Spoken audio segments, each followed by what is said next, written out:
Hi everyone, this is Tangle the Lemur, and today I will be reading along The Playground, The Truth Behind Recess, a Recess Lost Episode Creepypasta, or in this case, a Recess Theorypasta. Now, I know my best friend and roommate, Whisper the Wolf, actually read another Recess Creepypasta, or a Recess Creepypasta anyway. So I thought, okay, I should actually read this theorypasta because why not? Well, personally, I know the Shadow Lioness read it, and I think the Shadow Reader might have read that too. I'm not sure. I haven't checked on him in a while. So, yeah. Other than that, without further ado, ladies and gentlemen, let's get reading. The playground is a place where all the kids gathered for recess. But have you noticed the patterns of the characters? All of them are the same age throughout the entire series. I will explain this to you. Their street school was built after World War I. TJ was among the first students to attend. He was always proven to be a strong leader, running for 4th grade president in 1928, a year before the Great Depression began. However, the current principal at the time was making budget cuts on certain lunch items. Attempting to lead the revolt, TJ was hit by an ice cream truck during a student walkout in 1929. TJ's spirit still lives on through the playground, teaching kids how to stand up for their rights. Mikey soon transferred to school after TJ's death, starting 1st grade in the 1929 to 1930 school year. Mikey was always hungry, demanding food. However, he was a kind and gentle person, causing no harm to the students around him. In 1931, he was diagnosed with diabetes type 1. Feeling depressed, he ate an insane amount of chocolate bars to cope with his disease.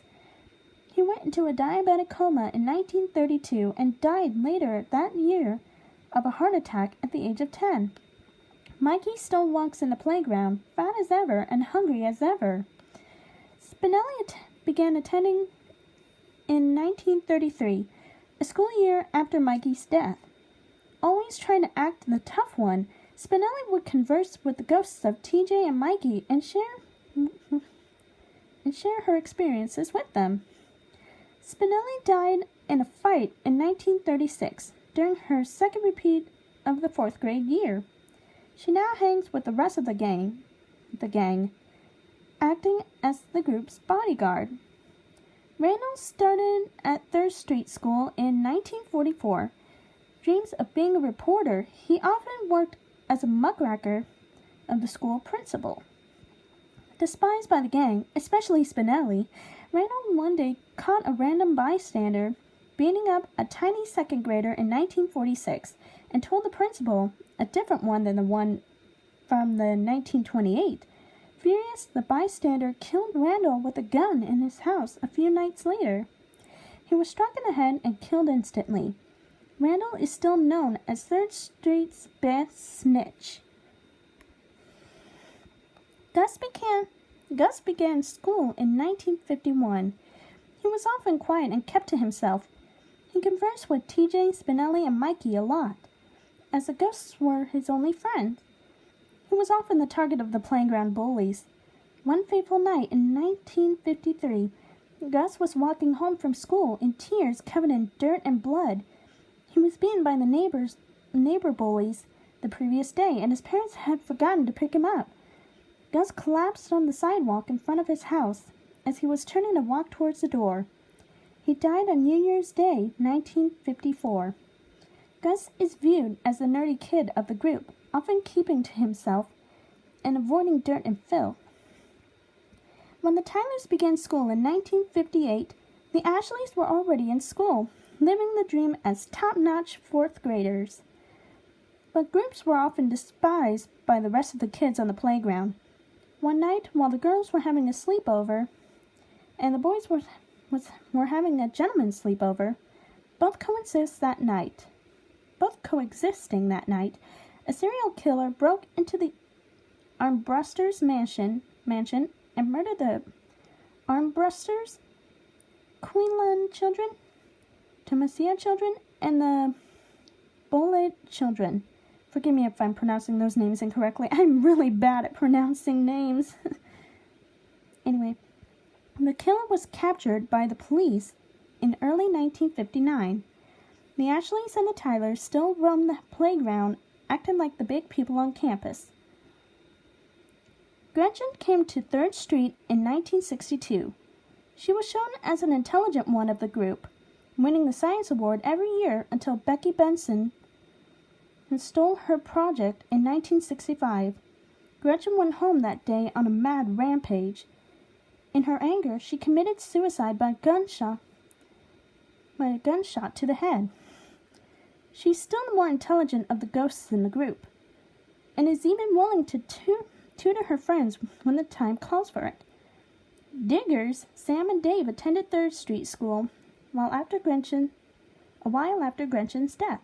Beginning in 1968, both boys were always interested in digging. In the summer of 1971, they were caved in while exploring an old coal mine. They never got out and died 2 weeks after being trapped. They dig near the school playground after that digging outside, afraid that digging outside school grounds will cause them to lose their lives in the afterlife. Vince, who was the last to join the gang, attended the school in 1978, just as disco 70s were coming to a close.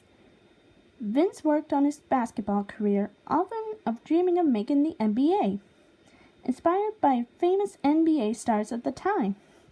One day in 1982, he tripped and broke his leg and was told he wouldn't be able to play basketball anymore. Devastated by this, Vince attempted to take his own life in 1983. As a result, he was sent to an insane asylum where he died in 1988. Vince plays a wide variety of sports in the afterlife, as the protagonist's gang of ghosts was finally completed upon Vince's death. King Bob is known as the king of the playground. After winning class president of the 4th grade in 1991, King Bob was always a fair ruler. After going crazy with power, the 4th grade boy led the coup. King Bob was not allowed to run for president during the 1992-1993 school year. As a result, he murdered the entire student body in one night by breaking into their houses and stabbing them to death. He was sent to juvenile detention in fall of 1995 and stayed there until he was killed by another prisoner in 2001 at the 5th Street Corrections Facility at the age of 20. Due to the tragedies caused by 3rd Street School playground, the school was shut down and deserted in the summer of 2002. The last of 5th graders leaving in 2001 on the 74th anniversary of TJ's death. However, this event did not affect the school playground nor its current residents. The ghosts of the fallen children still frolic and play on the playground of the 3rd Street School, as it never shut down. And that was the playground. Truth behind recess. A recess theorypasta. What do I think of it? No. I actually find this very believable. I never actually thought that. At first, I thought recess was actually more or less the kids show, with kids being all 4th graders, preschoolers, or whatever, and having their own adventures at the playground. But after reading this, I never thought that they were actually ghosts. Oh man, do I love ghosts. I love hunting for ghosts. I wonder if I can see one tonight. Oh man, can I hardly wait. Oh, sorry, I was getting off topic. Now, this was written by the Fairy Queen at quotev.com. Fairy Queen, your story is awesome. I actually like it. Maybe I should show this to Whisper, Jewel, and the rest of the gang. Now, what do you all think of this creepypasta? Did you like it or did you not? Feel free to let me know in the comment section down below. Oh, I better get going. I'm about to have lunch with Whisper and Jewel. But thank you all very much for watching. Oh, I almost forgot. I'm gonna go to